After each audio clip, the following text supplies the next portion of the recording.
Hello, Taurus, Sun, Moon, Rising, and Venus signs. Kamusta kayo? Sana po ay nasa mabuti kayong kalagayan. Welcome back po sa Star Tarot. Kung bago kayo rito, welcome din kayo. Thank you for your support.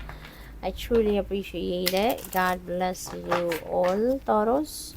Paunang mensahe ninyo ay open your heart. Ayan, no one is perfect. So stop judging yourself and others and let love heal this situation. Okay? So buksan ninyo ang inyong puso. Alalahanin ninyo na walang perpekto, no? Sa mundo, walang perpekto kahit sino man sa atin. Hindi tayo perpekto. Even yung mga ginagawa natin, mga bagay-bagay sa paligid natin, walang perpekto, no? Kaya stop judging yourself, no? Wag mo ano naman, maawa ka naman sa sarili mo. 'Di ba? Baka napakataas ng bar na sinet mo para sa sarili mo to the extent na parang nape-pressure ka na masyado, no? So stop judging yourself and also others, no? And allow love to heal, no, your situation. Pairalin mo na lang yung pagmamahal sa puso mo daw. We have deeper insights are at hand. Your overall plan is good, but the details need work. So reflect before moving forward. Okay? So ayan. So merong mga plano siguro kayo ngayon. Buo na yung plano ninyo. Ito yung gusto ko. Ito yung gusto kong mangyari sa buhay ko.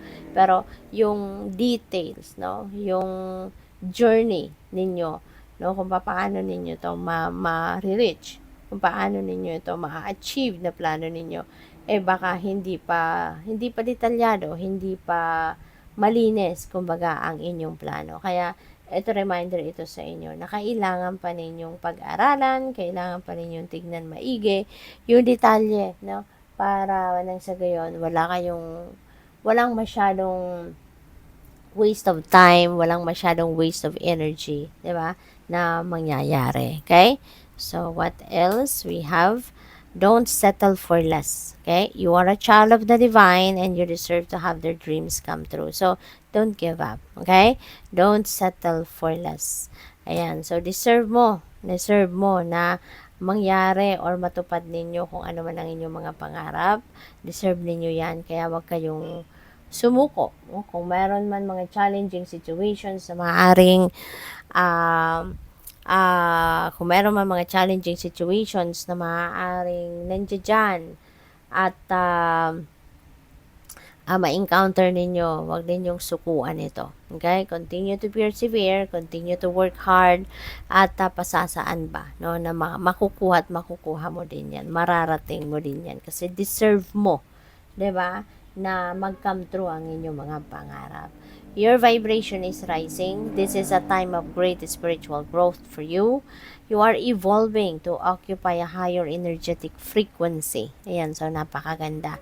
Siguro ngayon, there is excitement, there is happiness, maganda ang inyong pakiramdam, in high spirits kayo. Kaya papasok kayo doon sa higher energetic frequency.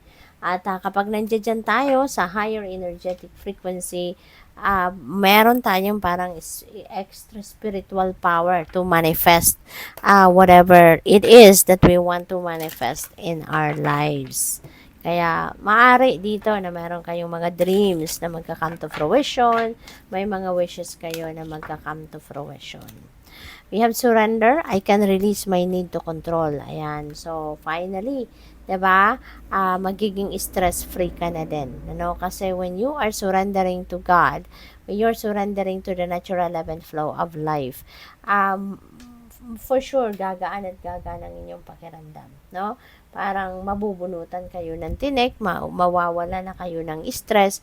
Kasi, kumbaga, kahit yung worries ninyo, any concerns ninyo, inaalay nyo na yan sa universe. Inaalay nyo na sa Panginoon. Kaya, when you surrender truly, talagang makukuha mo din yung peace, no? Na maaring minimithin ninyo. We have death. Ayan, I am learning that endings are merely beginnings. Ayan, so there is a beautiful realization dito, 'di ba? Na kapag may nagtatapos, merong magsisimula. Kapag may nagsasara, merong magbubukas. At ngayon, merong mga pagbabago sa buhay ninyo. Kasi meron kayong mga tatapusin na, may mga sitwasyon sa buhay ninyo na tutuldukan mo na. At maaari yung mga bagay na to, something no, na hindi na nakakapagbigay sa inyo ng positive vibe, something or someone na hindi na to nagsiserve ng inyong highest good, and you are going to put an end to that. You are going to cut the cords between you, no, and that person, or between you and that situation. We have trust. I accept that my inner voice will always guide me correctly. Okay?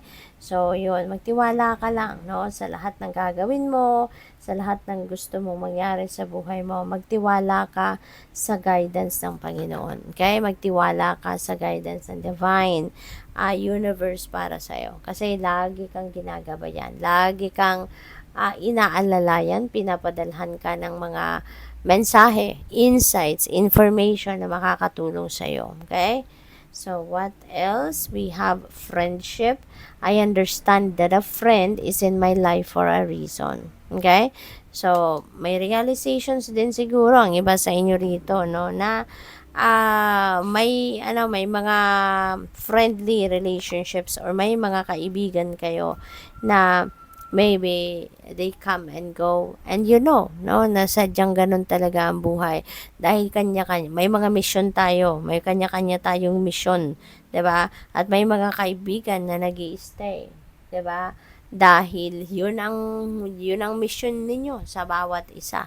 So naiintindihan mo, no, na may dahilan kung bakit yung mga kaibigan mo, or yan ang mga kaibigan mo, 'di ba, na nandiyan sa buhay ninyo. So, good luck sa'yo. Thank you for watching. Love and light. Namaste.